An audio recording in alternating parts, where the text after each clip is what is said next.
Hey everyone, welcome back to Ragtag Stacking.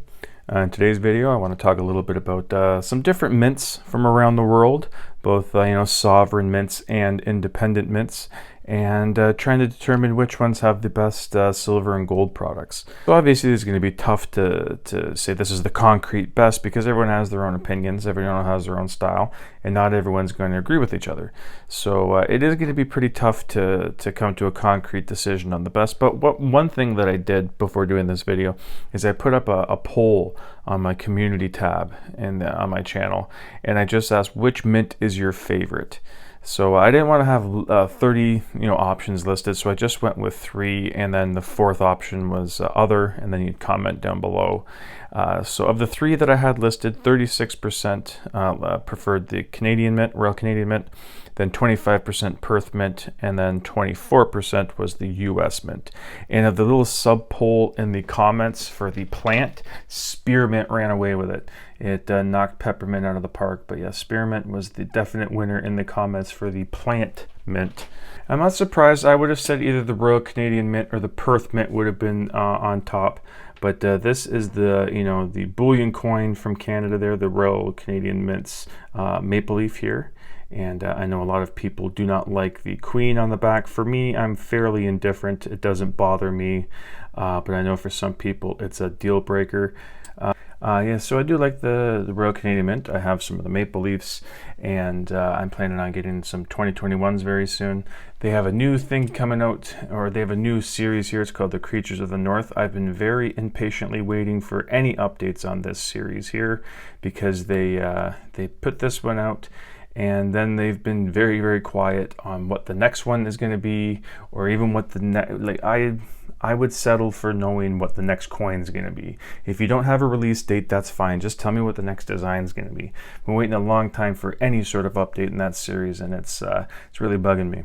And whenever you're talking about mints, you have to put the U.S. mint in there just almost solely because of the American Silver Eagles. It's the best, most popular selling bullion coin in the world. And then you add on some of their other products where they have, the proofs for the American Eagles, obviously. But I do like they had the 5-ounce America the Beautiful series. I love 5-ounce coins. I picked up the last one of those. And they have other programs where they have different coins and medals. And, some people complain about the service and the website and complain about, getting kicked off with the sales and only having like a 20-minute window to get them.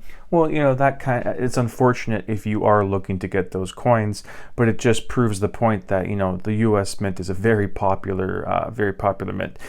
Does that mean it's the best? It does not. Obviously, there are some flaws, and there are some things that other mints do a better job of than the U.S. Mint and the Canadian Mint. For me, out of those 3, I think, honestly, I would have went with the Perth Mint. I've gone over my issues with the kangaroos and the milk spotting and everything like that, and you can see the milk spots there. So that's just a double negative on on this coin for some people with the milk spots and the queen. But I really only ever get the problem on the kangaroos for milk spots. But as far as the milk spotting goes, it's pretty much just on the kangaroos. I have this nice dragon bar here. This one is the 2020 dragon bar here. It's actually a dollar denomination, so it's a coin bar. That one's fine. I love the mirrored borders on these kookaburras and everything like that. You see a little bit of my fingerprints on there, but there's no milk spotting on there. You know what I mean? You got the nice mirrored like finish.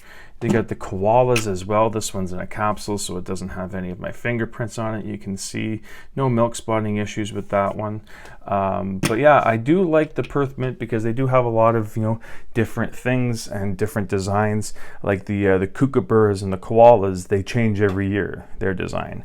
And I have seen some different things from the Royal Canadian Mint, like they have a wildlife series and things like that, where you'll see like the peregrine falcon, and you'll see grizzlies on there. Those cards, I'm not saying those coins are very, very expensive, but they are, quite a bit more expensive than some of the maple leaves for the same size.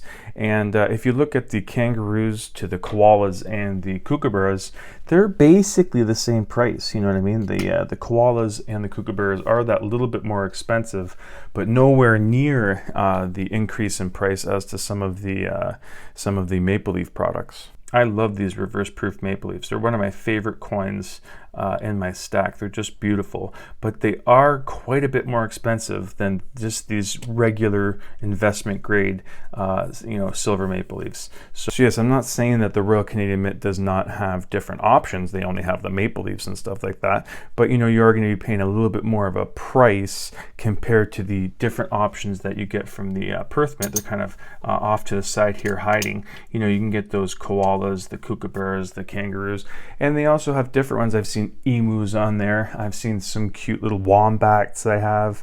They have different animals and different coin designs and things like that. So they have a bunch of different designs with the different animals, and they're all very, very affordable. They're all right around that same price as the kangaroo. The kangaroo is obviously the cheapest option. Those are the three that I had listed, and I had a couple people saying that the Royal Mint was their favorite mint.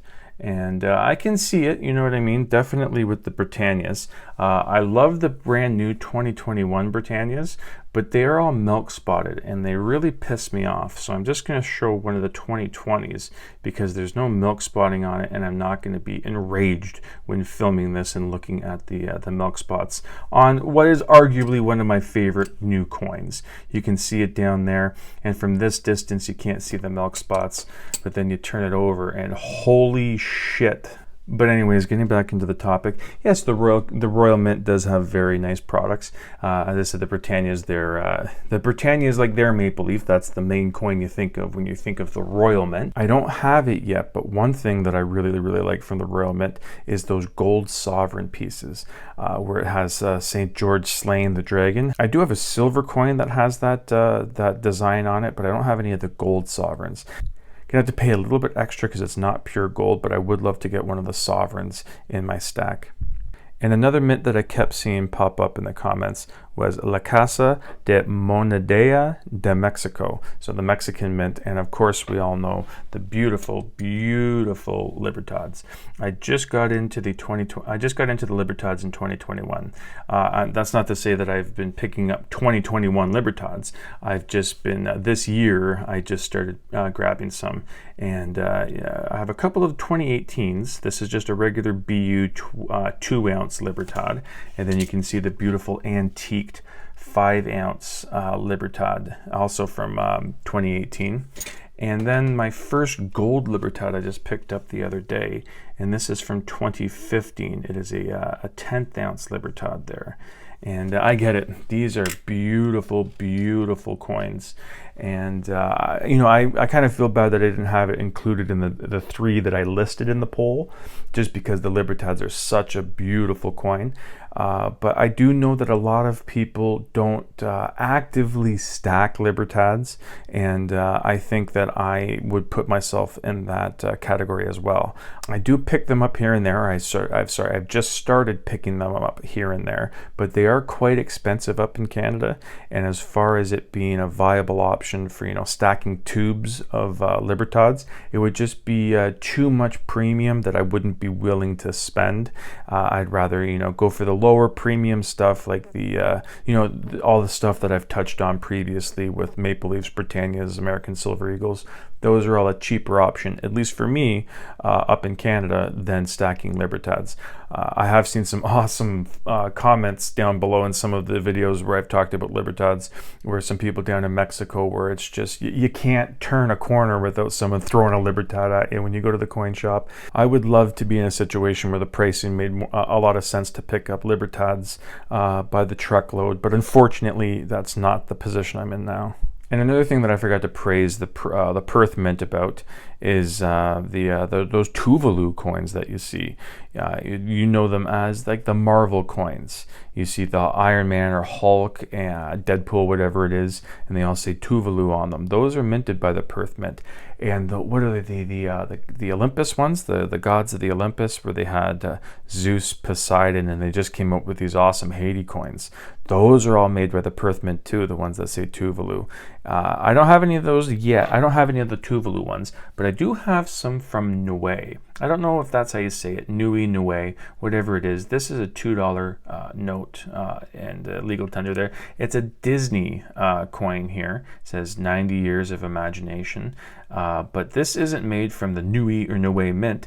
It's actually minted at the New Zealand Mint. And I don't know if they actually have coins that say New Zealand on them.